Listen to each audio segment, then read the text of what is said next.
구원의 복된 역사가 우리 가운데에 함께 하시는 줄 믿습니다. 몇 년 전에 본 풍자 만화 가운데에 이런 이런 내용을 봤습니다. 짐을 가득 싣고 가는 화물차가 있는데 이 화물차가 다리 위를 지나갑니다.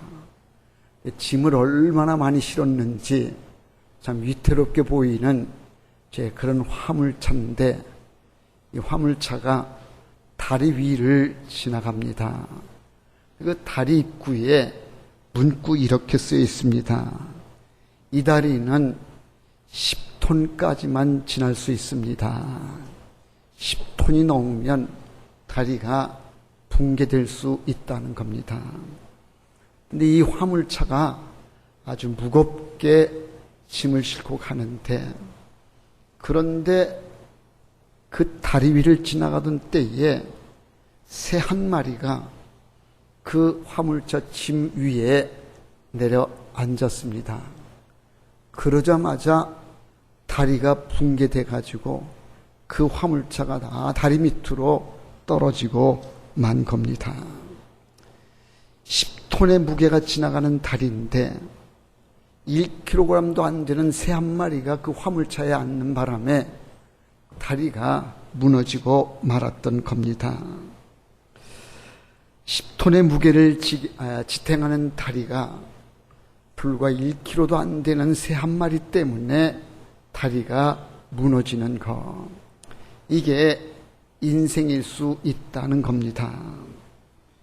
10톤의 인생의 짐도 거뜬히 지고 가던 사람이 단 1kg도 안 되는 그런 문제 때문에 인생이 무너지기도 하고 좌절과 절망에 빠질 수 있다는 겁니다. 오늘 말씀 속에서 우리는 그런 모습의 한 사람을 만나게 됩니다. 우리가 잘 알고 있는 엘리야인데, 엘리야는 참으로 대단한 사람이었습니다. 온 나라가 우상숭배에 빠져 있을 때에 갈멜산에서 바알의 선지자와 아세라 선지자 850명과 맞서서 싸워 승리했습니다.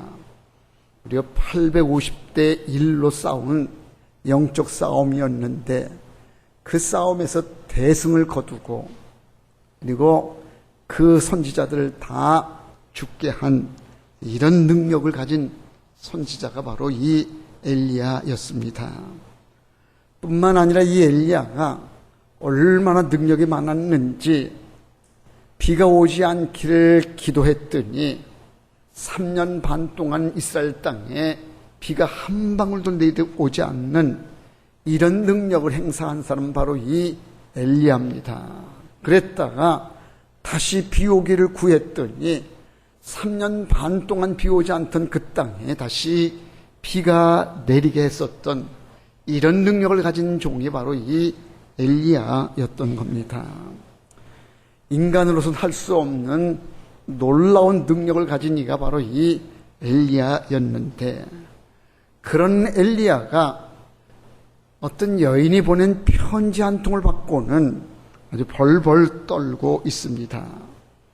하늘을 열고 닫을 수 있었던 그런 능력의 사람이 여자 말 한마디에 벌벌 떠는 겁쟁이의 모습을 보이고 있는 겁니다.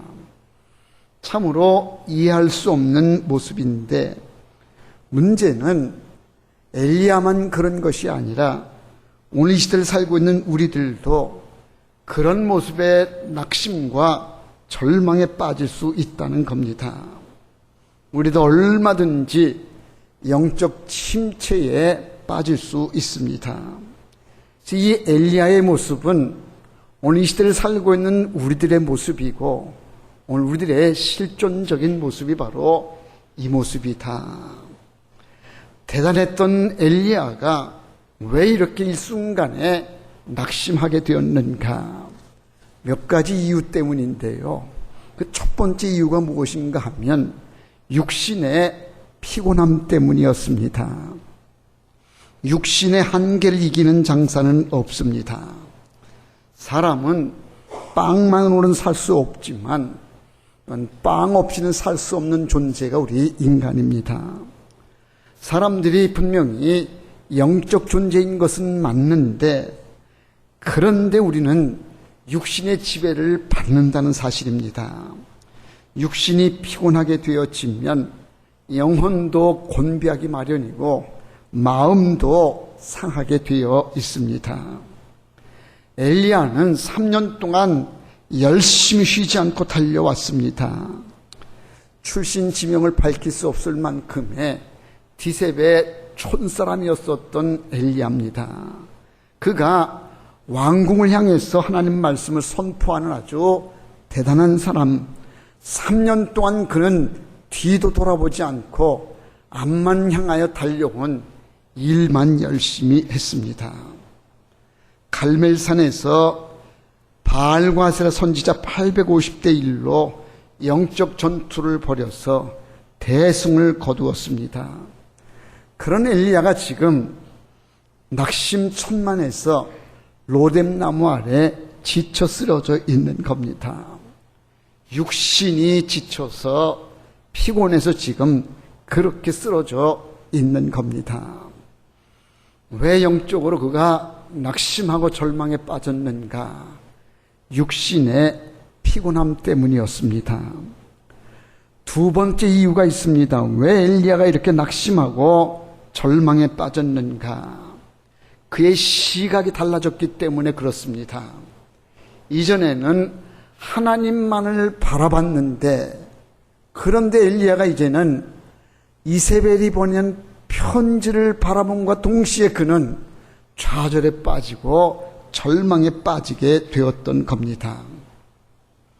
하나님만을 바라보는 그런 믿음의 시각이었을 때에는 그가 담대할 수가 있었었는데, 하나님만을 바라보던 그의 시각이 육신으로 세상 것으로 눈을 돌리게 되니까 낙심하게 되어지고 절망이 찾아오게 되었다는 겁니다. 문제는 그의 시각이 달라진 데에 낙심의 원인이 있었다는 겁니다.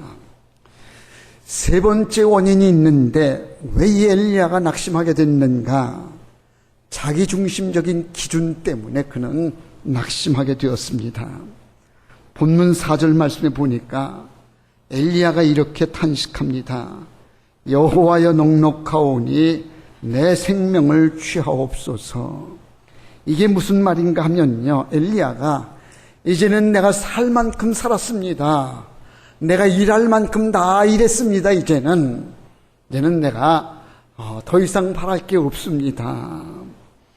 자기가 설정해 놓은 자기 중심적인 기준 놓고는 나는 이젠 다 했습니다. 살 만큼 살았고 일할 만큼 일했다. 이제는 죽어도 된다라고 그렇게 스스로 자기를 자기 중심적으로 기준을 세워놓고 결단하고 있는 겁니다. 누가 마음대로 정한 기준인지, 엘리야는 하나님이 정해주신 기준은 외면하고 자기 멋대로 자기의 기준을 정해놓고는 죽고 싶다라고 그렇게 말하고 있습니다. 엘리야의 낙심은 바로 이처럼 육신의 피곤함 때문이었고, 또 바라보는 시각의 문제 때문에 그랬고, 그리고 자기중심적인 이런 판단 기준 때문에 그는 낙심하고 절망하게 되었다는 겁니다.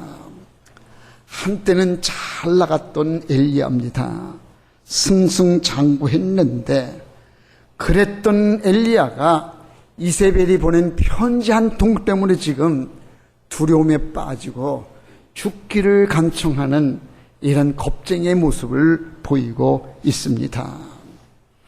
이 시대를 살아가는 오늘 우리의 모습이 이런 모습은 아닌가? 우리는 이제 그동안 준비해왔던 여름 수련회를 이제 바로 앞에 두고 있습니다. 이번 주 목요일서부터 2박 3일 동안 우리는 전교인 수련회를 가게 되는데, 이 수련회에는 하나님의 계획하심과 뜻이 있는 줄로 믿습니다. 엘리야가 낙심하고 절망해서 죽기를 간청하여 로뎀나무 아래 있을 때에 여호와의 사자 하나님이 찾아와서 이 엘리야를 일으켜 세우십니다. 오늘 우리가 엘리야처럼 낙심하고 절망하고 있다고 하면 우리에게 수련회를 열어주신 하나님의 분명하신 계획하심과 뜻이 있을 겁니다. 우리를 찾아오셔서 엘리야를 일으켜 세워주셨던 것처럼 우리에게 새 힘을 부어주시고 우리를 일으켜 세워주실 줄로 믿습니다. 낙심 중에 지금 로뎀나무 아래 지쳐 쓰러져 있는 엘리야에게 찾아오신 하나님, 그에게 내린 세 가지의 처방이 있습니다. 오늘 엘리야를 일으켜 세우시는 하나님의 처방은 무엇이었는지 몇 가지를 살피면서 이번 수련회를 통하신 하나님의 뜻이 무엇인지 함께 나누고자 합니다. 먼저 엘리야를 찾아오신 하나님은 엘리야에게 일어나서 먹으라고 말씀하십니다. 하나님이 엘리야에게 내리신 첫 번째 처방은 아주 단순한 것입니다. 그것은 쉬라는 겁니다. 피곤해 지쳐있는 그에게 음식을 주시면서 이것 먹고 일어나 쉬라고 말씀합니다. 5절 말씀에 보니까 이렇게 기록합니다. 로뎀나무 아래 누워 자더니 천사가 그를 어루만지며 그에게 이르되 일어나서 먹으라 하는지라. 피곤에 지쳐 깊은 잠에 빠져있는 엘리야에게 하나님의 천사가 다가와서 그를 깨웁니다. 그리고는 일어나서 이건 먹으라고 말씀합니다. 깨어보니 그 옆에 방금 숯불에 잘 구워진 떡이 있었습니다. 그리고 시원한 생수가 그 옆에 있었습니다. 엘리야는 그것을 먹고 마셨습니다. 그리고 또다시 잠이 들었습니다. 이어진 7절 말씀에 보니까 여호와의 천사가 두 번째 나타납니다. 그리고 이번에는 그를 어루만지시면서 또 일어나 먹으라고 말씀하십니다. 그러자 엘리야는 다시 일어나서 떡과 물을 마십니다. 낙심과 절망 가운데 지쳐있는 엘리야에게 하나님이 내리신 첫 번째 처방은 쉬어야 된다는 겁니다.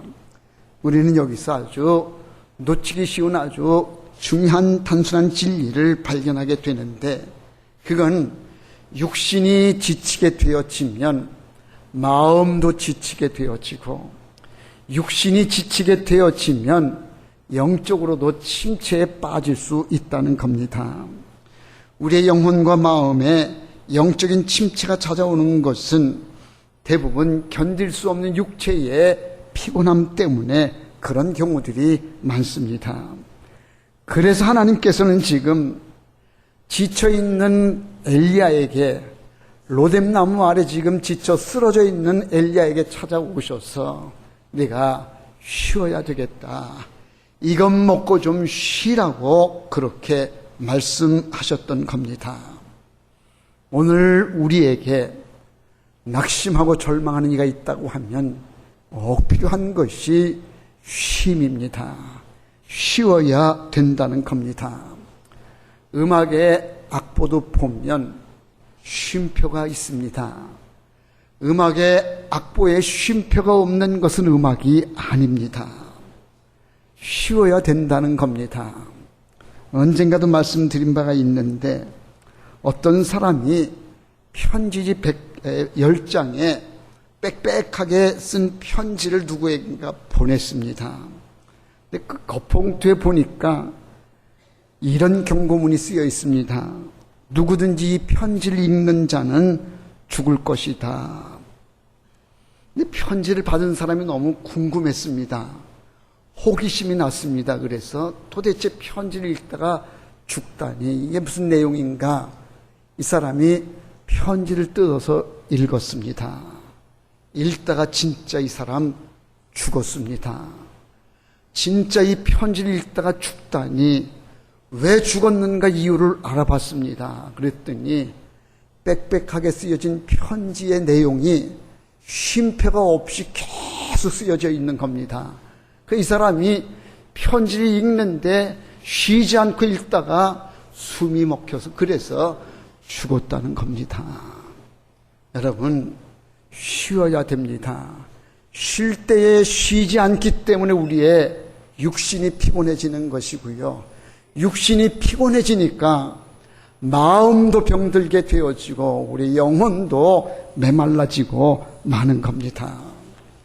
하나님은 천지를 창조하실 때에 엿새 동안 창조하시고 일곱째 날은 쉬셨습니다.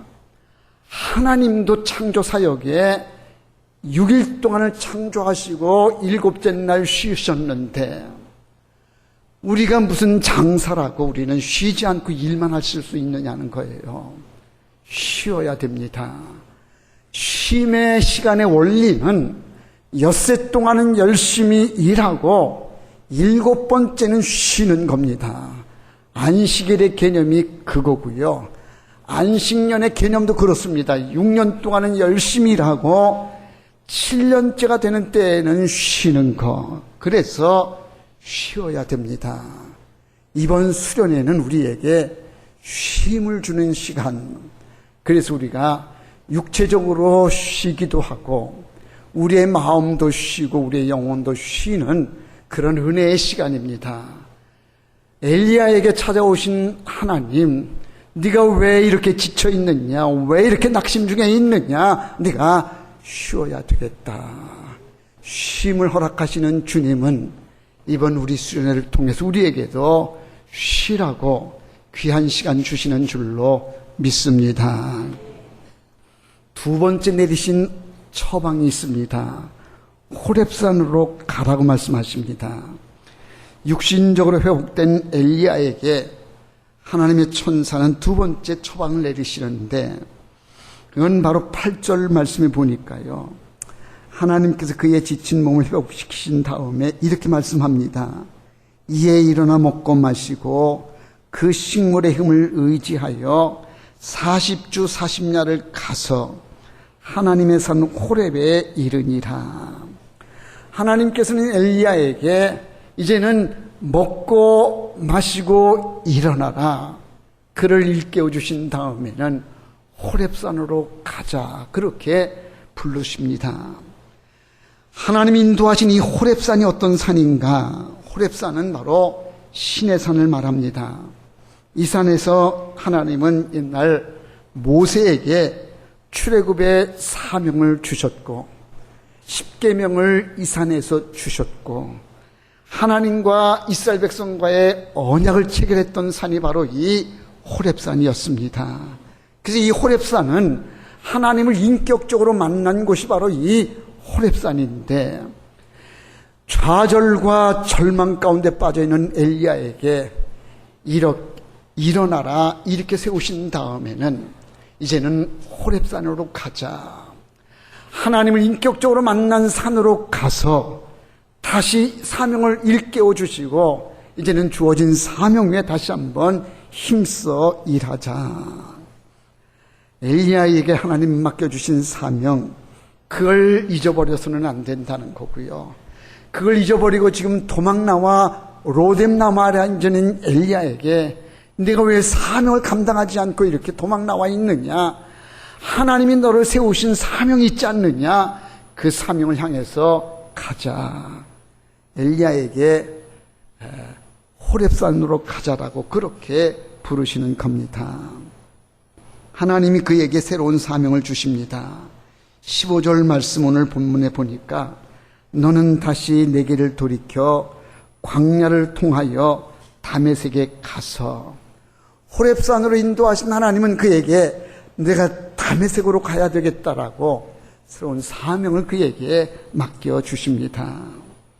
오늘 우리가 신앙생활 하다가 낙심하게 되어지는 가장 큰 이유가 어디에 있느냐? 사명을 잃어버리고 사명을 외면하는 데에 원인이 있습니다. 내가 왜 살아야 되는지, 내 인생의 의미가 무엇인지를 망각하고 삶의 의미를 찾지 못해 사는 게 결국 이것인가? 산다는 것이 이렇게 다람쥐 쳇바퀴 도는 것처럼 이렇게 사는 것이 이게 인생인가? 사명을 잊어버릴 때에 우리는 낙심하게 되어지고 절망하게 되는 겁니다. 주님이 엘리야에게 물으십니다.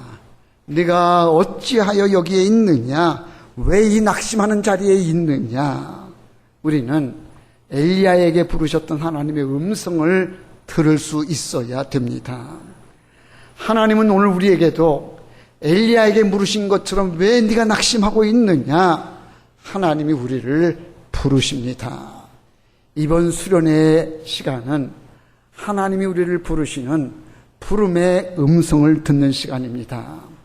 말씀하시는 하나님, 이걸 주제로 했는데요. 이번 수련회 기간 동안에 반드시 하나님께서는 우리에게 말씀해 주실 겁니다. 하나님의 음성을 듣는 사명을 일깨우는 자리가 바로 하나님이 찾아오신 자리였고, 이번 수련의 자리가 우리에게는 하나님의 음성을 듣는 그런 자리가 될 줄로 믿습니다. 세 번째 처방이 있습니다. 하나님이 엘리야에게 내리신 세 번째 처방은 함께하는 이가 있다는 겁니다. 마지막으로 엘리야에게 한 가지 더 귀한 말씀을 우리 하나님이 주셨는데, 동력자의 축복입니다. 엘리야가 이렇게 지금 낙심 중에 있는 가장 큰 원인 가운데 하나는 스스로 나는 혼자다라고 하는 이 외로움에 빠져 있기 때문에 그렇습니다. 본문 10절에 보면 엘리야야 내가 어디 있느냐라고 하는 하나님의 질문을 받았을 때에 엘리야가 대답을 합니다. 하나님, 제가 여호와 하나님을 향한 열심히 유별하온데, 쭉 얘기를 하면서, 그러나 이스라엘 백성이 주의 선지자를 죽이고 단을 헐고 이제는 나만 홀로 남았습니다. 엘리야가 지금 말하는 이 속에 문제가 있는 것이 다 죽고 이제는 나만 혼자 남았다라고 하는 이 얘기입니다. 이 얘기가 10절 여기에만 있는 게 아니고 또 14절 말씀에도 보면 걸쳐서 또다시 나만 홀로 남았습니다라고 이렇게 말합니다. 이는 나는 혼자입니다. 아무도 없습니다.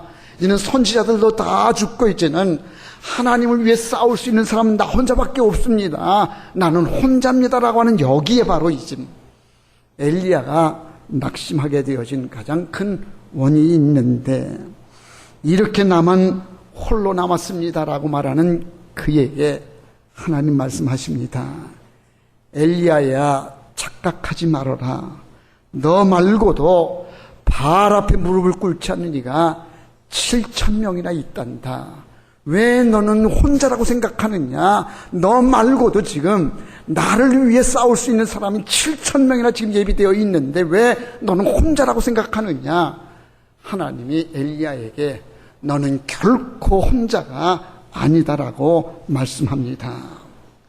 오늘 우리가 낙심에 빠질 때에 찾아오는 가장 무서운 적은요, 나는 혼자라고 하는 이런 절망, 이런 혼자라고 하는 연민에 빠질 때에 우리는 좌절하게 되어지고 절망하게 됩니다. 사랑하는 성도 여러분, 결코 우리는 혼자가 아닌 것을 믿으시기를 바랍니다. 우리에게는 좋은 동력자들이 있고, 그리고 믿음에 함께하는 사람들이 있습니다. 너는 혼자가 아니다. 엘리야에게 말씀하신 하나님은 오늘 우리에게도 오셔서 너희는 결코 외롭지 않다. 너희는 결코 혼자가 아니다. 내가 너와 함께한다. 너희의 믿음의 동력자들이 있다라고 말씀하십니다.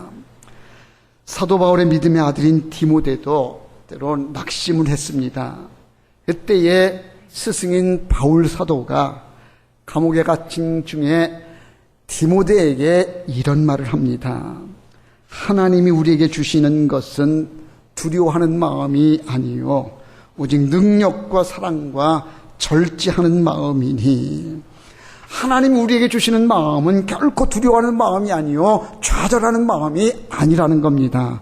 하나님 우리에게 능력을 주시고 하나님 우리를 사랑해 주시고 우리를 격려해 주시고 우리를 이렇게 세워주시는 분이 하나님이시다. 우리는 결코 혼자가 아닙니다. 마태복음 28장 20절에 우리가 잘 아는 말씀 따라 내가 세상 끝날까지 너희와 항상 함께 있으리라 주님 말씀하십니다. 하나님은 우리 곁을 떠나지 않으십니다. 우리가 지쳐서 울고 있을 때에 더 이상 살 수 없을 것 같은 절망 가운데 있을 때에 그때에도 하나님 우리 곁에 계시고 우리를 위로해 주시고 함께 해 주시면서 수고하고 무거운 짐진 자들아 다 내게로 오라 내가 너희를 쉬게 하리라 우리를 초청해 주시는 줄로 믿습니다. 이번 수련회는 우리를 일으켜 세워주시는 은혜의 집회가 되는 줄로 믿습니다. 서로 마음을 같이 하고 서로 뜻을 같이 하는 은혜의 시간, 이번 수련회에 우리 함께 할 수 있기를 바랍니다. 지금은 쉴 때입니다 라고 하는 시가 있습니다. 내용이 너무 좋아서 그 내용을 소개합니다. 화면을 보시고요. 오늘 우리의 마음, 우리의 처지가 이런 게 아닌가. 아름다운 음악을 들으면서도 소리만 들릴 뿐 마음의 감동이 흐르지 않는다면 당신은 지금 쉴 때입니다. 방글방글 웃고 있는 아기를 보고도 마음이 밝아지지 않는다면 당신은 지금 쉴 때입니다. 식구들 얼굴을 마주보고도 살짝 웃어주지 못한다면 당신은 지금 쉴 때입니다.